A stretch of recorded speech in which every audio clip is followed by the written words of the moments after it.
E chegou o momento do fim das férias dos pais. Pois é, a volta às aulas bate a porta das famílias paranaenses, promove aquele arrepio devido ao preço do material escolar e suscita muitas dúvidas. Seja em relação, por exemplo, à nova lei sobre a limitação do uso em celular em sala de aula ou sobre o que deve ou não ser incluído na lista de compras. A gente esclarece tudo isso no Paraná em Pauta Entrevista de hoje, que recebe Paulo Bandeira, especialista em Direito Educacional. Paulo, tudo bem? Bem-vindo. Tudo bem, é um prazer, obrigado pelo convite. Valeu, a gente que agradece. Queria começar perguntando, então, sobre o uso de celular nas escolas, né? Uma lei nacional que proíbe o uso desses aparelhos em escolas públicas e particulares foi sancionada no dia 13 de janeiro. Para começo de conversa, é importante ressaltar que o celular pode ser levado à escola, mas não utilizado. É isso mesmo? Exatamente. É uma lei recente, que está sendo implantada agora no país, em nível nacional, embora nós já temos outras leis estaduais e municipais espalhadas pelo Brasil que também tratam desse tema, mas que não eram assim tão atendidas pelas escolas, né? Esse tema não era tão debatido, mas em razão agora de todo esse debate nacional com relação a essa nova lei, então se possibilitou agora a implantação de uma lei nacional, aprovada pelo Congresso Nacional e que deverá ser então aplicada em todas as escolas públicas e particulares.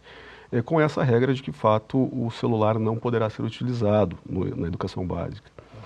Mas isso traz uma origem até um pouco mais profunda com relação a esse debate. A lei no Brasil hoje, ela estabelece, e ela vem fundamentada, pelo um estudo da Unesco. A Unesco trouxe aí um estudo muito aprofundado, apontando quais são os prejuízos que o celular, efetivamente, que o uso excessivo do celular trazia para esse público, especialmente crianças e adolescentes. Então, dois pontos muito principais com relação a essa atenção que a Unesco chamou. Primeiro, a ausência de sociabilização dos alunos. Os alunos não estavam mais socializando entre eles. E a escola é um ambiente para isso, né? Perfeitamente, por conta desse uso excessivo do celular. E segundo, também por conta do déficit de aprendizagem. Né? Os alunos estavam tendo uma aprendizagem bem deficitária com relação a essa atenção que o celular chama em sala de aula. Qualquer professor hoje pode dar um depoimento dizendo que é praticamente cruel com o professor essa disputa com o celular. Então esses motivos levaram a todo esse debate, agora nacionalmente, para que essa lei então fosse sancionada. Não é uma novidade, né? A gente tem exemplos em diversos países da Europa, da América do Sul, da Ásia, inclusive, essa proibição. E é bom ressaltar também que teve amparo de professores e pais a partir de pesquisas realizadas, né? A maioria da população brasileira concorda com essa lei que determina a proibição dos celulares, né, Paulo? Perfeitamente. Esse é um outro ponto muito importante, que há uma comoção popular, né? E toda a comunidade escolar é favorável à restrição do celular. É importante dizer que o celular ele é uma ferramenta importante de utilização. Ele é uma ferramenta tecnológica, mas que deve ter o seu uso restrito. Né? A grande problemática hoje que se debate é o uso excessivo do aparelho telefônico, né? Que tem causado todo esse problema de sociabilização e também da aprendizagem. Então, uma vez que a lei traz agora normativas que regulam a restrição do uso do aparelho telefônico, com o apoio aí das famílias e dos professores, é bem possível que essa lei tenha uma efetividade muito grande em todas as escolas públicas e particulares. Perfeito. Aí vem minha segunda pergunta. A partir da lei instituída, o celular não permitido em sala de aula, onde ele será guardado, né? Nas mochilas mesmo, ou as escolas terão algum tipo de protocolo e providenciar um espaço, por exemplo, destinado para esses celulares? Isso já foi discutido de alguma forma? Algumas escolas, aliás, muitas escolas, já adotam a política da restrição do uso do celular muito antes até desta lei nacional. Então já existem procedimentos e protocolos dessas escolas em que determinam onde esse celular será guardado, se fica com o aluno, se fica num compartimento. Mas essa lei específica, essa lei mais recente, sancionada agora recentemente pelo presidente da República, ela não trouxe uma disposição expressa de onde esse celular será guardado. Penso que, se tratando de um bem particular do aluno, seja ele criança ou adolescente, isso deve permanecer com o aluno. Evidentemente nas suas mochilas, talvez até mesmo desligados ou no modo silencioso, mas a lei propriamente dita não trouxe essa explicação. Nós sabemos que, eventualmente, o Ministério da Educação trará novas normativas até para esclarecer essas lacunas que a lei traz, mas, efetivamente, hoje a lei determina que, aliás, não determina onde esse celular poderá ser guardado, mas, como uma regra, um bem particular, deve permanecer com o aluno. Perfeito. E a lei também diz, né, Paulo, que os estudantes não poderão utilizar os celulares durante as aulas, recreio e intervalos, né? Mas aí as situações, até que já chegaram até mim, no intervalo o aluno vai comprar um lanche e paga com Pix. E hoje, Pix no celular, todo mundo utiliza, né? Esses subprotocolos, digamos, também terão que ser negociados entre professores e alunos? Sem dúvida. As escolas já vêm debatendo isso nesse período agora de férias com relação à implantação efetiva da lei nos seus ambientes escolares, para que isso se torne prático. A lei traz um regramento, traz as normas gerais e as escolas, na prática, terão que efetivar a aplicação dessa lei. No caso específico do uso do aparelho para um pagamento de uma conta ou de uma compra numa cantina, por exemplo, me parece que o aluno poderá sim utilizar o seu aparelho telefônico, até porque o aparelho ficará com ele. Uhum. A ideia é que a lei restrinja o uso desse aparelho para, em situações excepcionais, né? Aliás, a lei traz situações excepcionais que o aluno pode utilizar o aparelho, mas me parece que no recreio, para pagar uma conta, isso não poderá ser vedado pelas escolas, porque talvez seja a única forma de pagamento que esse aluno tem. Mas a regra é que esse aparelho não seja utilizado de modo a atrapalhar o ensino, a aprendizagem, portanto, em sala de aula, mas também no recreio, em atividades ali que não seja propriamente em sala de aula, a lei também determina que ele não possa ser utilizado. Mas para questões específicas assim, me parece que o bom senso deve prevalecer. Bom senso sempre, né? A partir de uma lei nova, em que todo mundo não foi pego de surpresa, mas precisa se adequar de alguma forma, ela vai se ajeitando, né? Vai se moldando ali as necessidades de todo mundo, não é isso, Paulo? Sem dúvida. Eu acredito que na aplicação prática da lei, por conta até dessas dúvidas que essas lacunas trazem e que as escolas terão que operacionalizar isso no seu dia a dia, certamente o bom senso será uma ferramenta muito útil para que os alunos também se sintam confortáveis nessa transição, porque afinal de contas é uma quebra de paradigma, né? Essas gerações são acostumadas a utilizar o celular, mesmo que de forma intensiva, mas as escolas certamente adotarão aí mecanismos para que essa transição seja pacífica e harmoniosa entre escola e estudantes. Perfeito. A última pergunta em relação a esse assunto, que como você vê gera um debate, né, importante para você que assiste, o aluno que porventura desrespeitar essa lei, né, as instituições podem aplicar medidas disciplinares, por exemplo, a lei prevê algum tipo de ação nesse sentido? Expressamente, ela não traz nenhuma imposição de medidas disciplinares pelo desrespeito. Mas nós sabemos que, interpretando essa lei de uma forma sistemática, ou seja, trazendo também o direito da escola, a prerrogativa que a escola tem de aplicar penalidades a alunos que cometam atos de indisciplina, me parece que, se o uso for proibido e o aluno utilizar ainda assim esse celular, ele estará cometendo um ato de indisciplina. E conforme o regimento escolar, a escola pode, dentro das suas prerrogativas, dentro do seu direito enquanto escola, de aplicar penalidades e, eventualmente, advertências, e se isso se reiterar, se não for sanado o problema, até a convocação dos pais. Perfeito. E lembrando, né, gente, que a lei, a norma, expressa que visa proteger a saúde mental, física e psíquica das crianças e adolescentes, diminuindo ou tornando de forma equilibrada essa exposição às telas, não é? Paulo, mudando de assunto, mudando de matéria, já que a gente está nesse papo, né? Para 2025, a previsão é que haja um aumento de 5% a 9% no preço do material escolar, aí em virtude da elevação dos custos de matérias-primas, como papel, tinta e materiais atrelados ao dólar, por exemplo, né? A pesquisa e aquela pechincha bacana são ainda grandes aliadas dos pais neste momento? Sem dúvida, sem dúvida.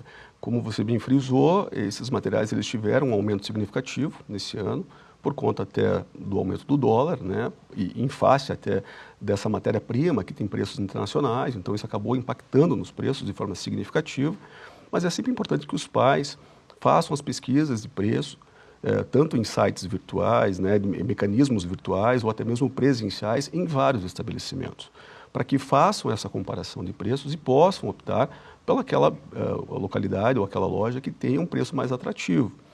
Outra questão também importante a se frisar com as famílias é para que se juntem em grupos da mesma escola ou até mesmo da mesma sala, porque os materiais são semelhantes para as crianças e adolescentes, e procurem essas lojas especializadas e façam compras em grandes quantidades, porque isso também traz um desconto bem significativo. E outra questão também que possa ser importante para que a gente possa informar as famílias é para que aqueles materiais que não foram utilizados nos anos anteriores e que ainda estejam em bom estado de conservação e que estejam utilizáveis, que sejam reutilizados, né? Tudo isso faz com que a conta final na compra do material seja mais atraente, as famílias possam fazer uma economia bem importante. Legal, então pesquisar e talvez em algum lugar conhecido que você já tenha comprado no ano anterior, né? Já conhece o vendedor, e montar um grupo, talvez de pais, para chegar com uma lista completa e garantir algum desconto, né? Boas dicas aqui com o Paulo Bandeira. Lembrando, né, pessoal, pela primeira vez na história, as escolas públicas do Paraná receberão kits escolares que serão, claro, destinados aos alunos da rede estadual. Bom, o papo tá bom, mas tocou o sinal, hein? Na hora do nosso intervalo, Paraná em Pauta Entrevista vai para um rápido intervalo, a gente volta já já falando de volta às aulas com o especialista Paulo Bandeira. É rapidinho, fica por aí.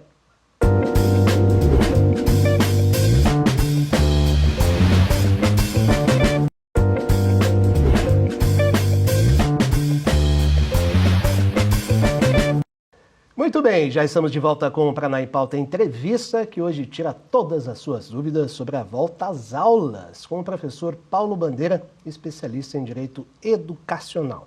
Paulo, seguindo ainda nesse assunto do material escolar, a gente sabe, né, tem aquele caderno do X-Men, tem aquele lápis do Homem-Aranha, que é o material mesmo, mas custa o triplo do preço, né?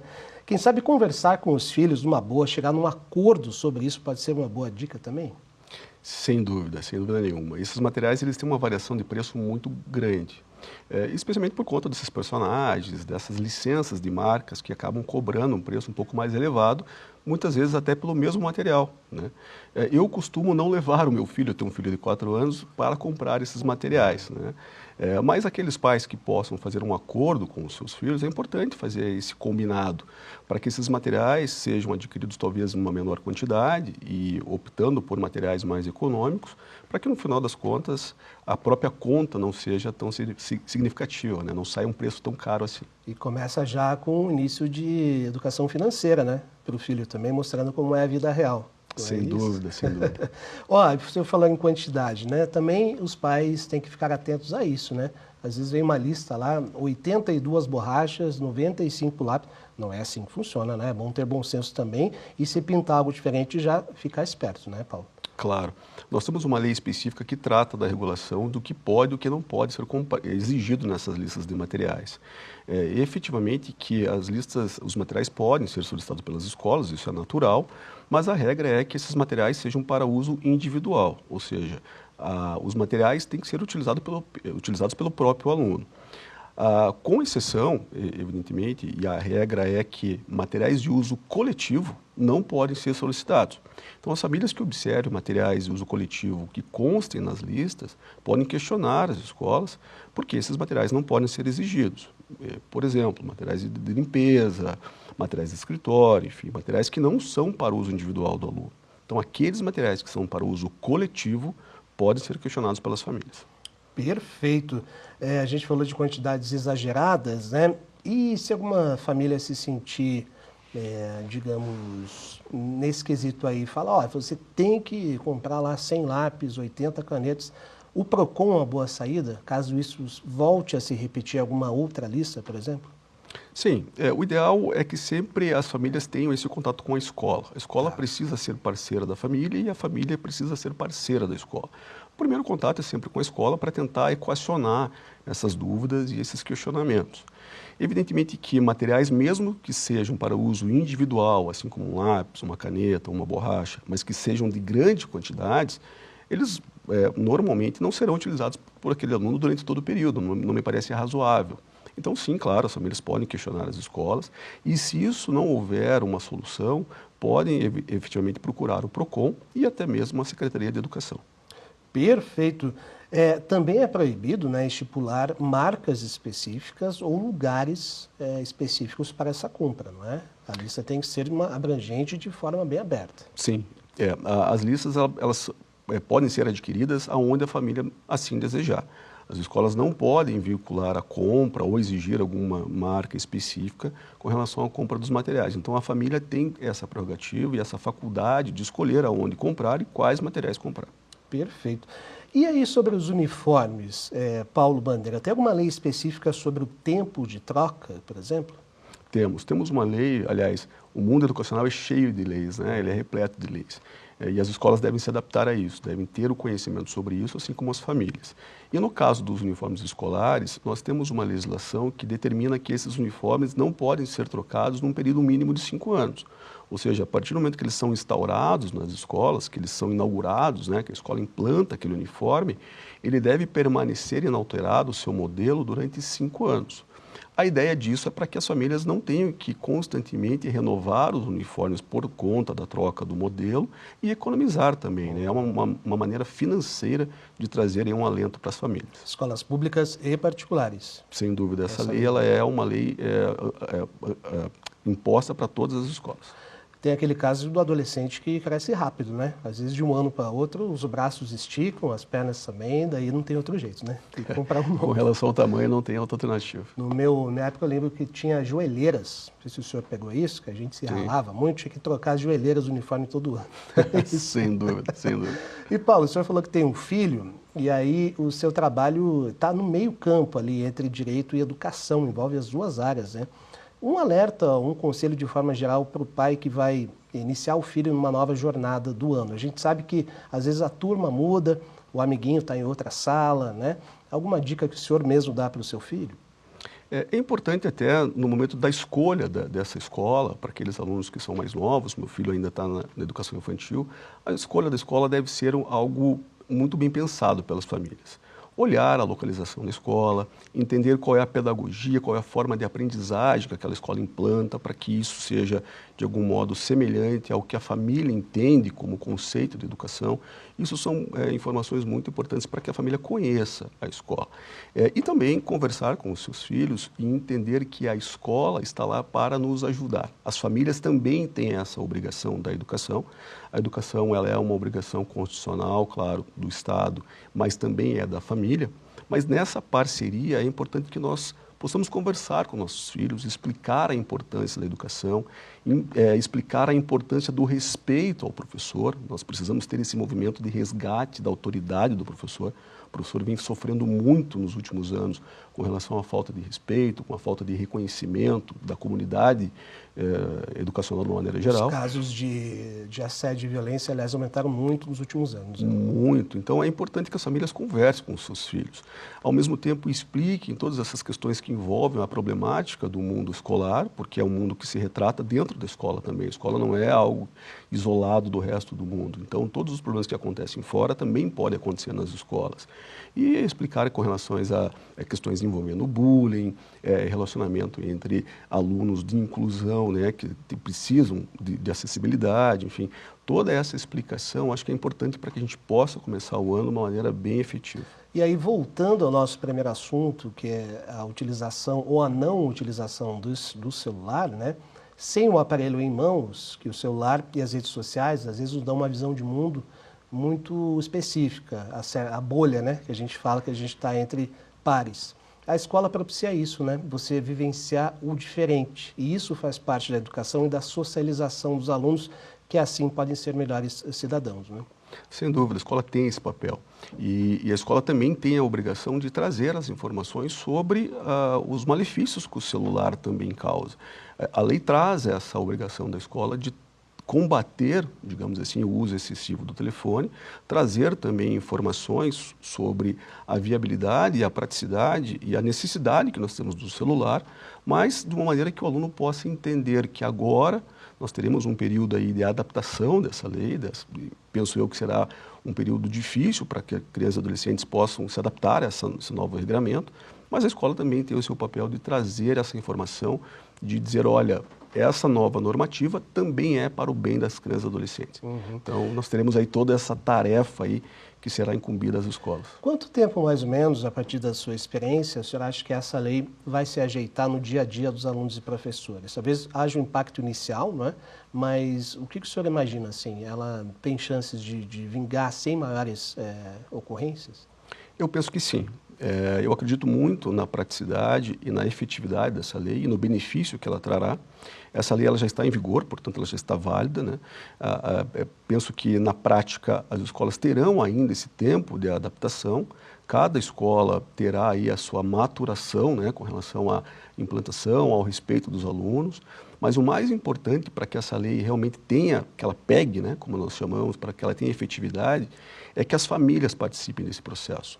Infelizmente, a lei não mencionou a família, a participação da família, mas é importante que a família tenha, sim, a sua participação. De que forma, doutor? Conversando com os seus filhos, trazendo os seus filhos para esse debate, porque nada adianta jogar essa responsabilidade somente para as escolas, que é uma tarefa muito difícil, e nas famílias, internamente, nas suas casas, o celular ficar com uso realmente excessivo. Então deve haver um debate, a família deve participar disso, deve colaborar com a escola, no sentido de acatar o que a escola agora vai determinar, para que isso seja uma transição saudável para todos. Perfeito, gente. É um novo momento, eu acho, para todos e todas, né, os pais e alunos, mas lembrando sempre que essa lei é baseada numa pesquisa da Unesco, como o senhor trouxe, que visa melhorar o aprendizado e a atenção dos alunos àquilo que realmente importa em sala de aula, naquele período da aula, não é isso? Sem dúvida, sem dúvida. Será uma tarefa difícil, né? Eu volto a dizer, as escolas realmente, essas leis elas são criadas muitas vezes sem ouvir a comunidade escolar, mas a lei está aí para que seja respeitada e seja implantada. Maravilha! Paulo Bandeira, muito obrigado pelos esclarecimentos. Vai ser uma jornada que se inicia aqui. Aliás, boa sorte para o seu filho também, nesse novo caminho. Está de turma nova ele ou não? Segue na mesma? Segue na mesma turma ainda. Mesma turma. Exato. Tá bom. Muito obrigado, viu, pela sua entrevista. Obrigado, agradeço pelo convite e estou à disposição. Maravilha, o Paraná em Pauta, a entrevista de hoje fica por aqui. Você pode ver este e outros conteúdos do nosso canal lá no YouTube e conferir bastidores das nossas redes sociais. Valeu demais pela sua companhia, a gente se encontra muito em breve. Até já.